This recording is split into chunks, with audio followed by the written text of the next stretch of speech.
உங்கள் favourite TV ஷோக்களை இனி miss பண்ண தேவையில்லை. ZEE5 இல் முற்றிலும் இலவசமாக காணுங்கள், இங்கேயும் எப்பொழுதும். இந்த ஆபரேஷன் முடிஞ்சா அவ்வளவுதான். உங்களால கடந்த 4 வருஷத்துல என்ன நடந்துச்சுன்னு கண்டுபிடிக்க முடியாது. உங்க ஞாபகத்துல அது எப்பவுமே வராது. ஓகேவா? இன்னொரு தடவை யோசிச்சு கூட சொல்லுங்க. ஏன்னா இது ரொம்ப ரேரா நடக்கிற ஆபரேஷன். ஒரு தடவை பண்ணிக்கிட்டா அவ்வளவுதான். திருப்பி ஞாபகத்தை வர வைக்கவே முடியாது.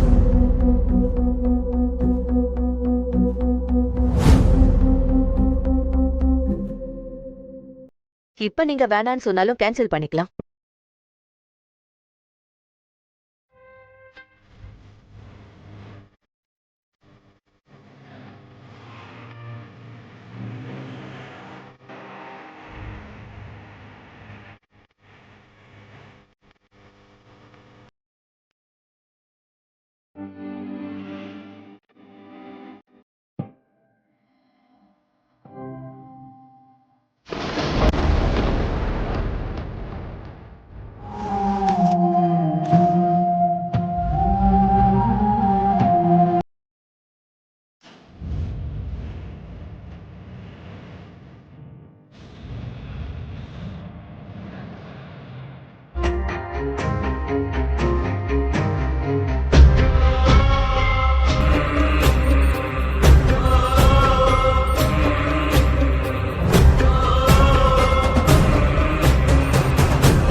ZEE5 ஆப்பை டவுன்லோட் செய்து அனைத்து எபிசோடுகளையும் இலவசமாக பாருங்க.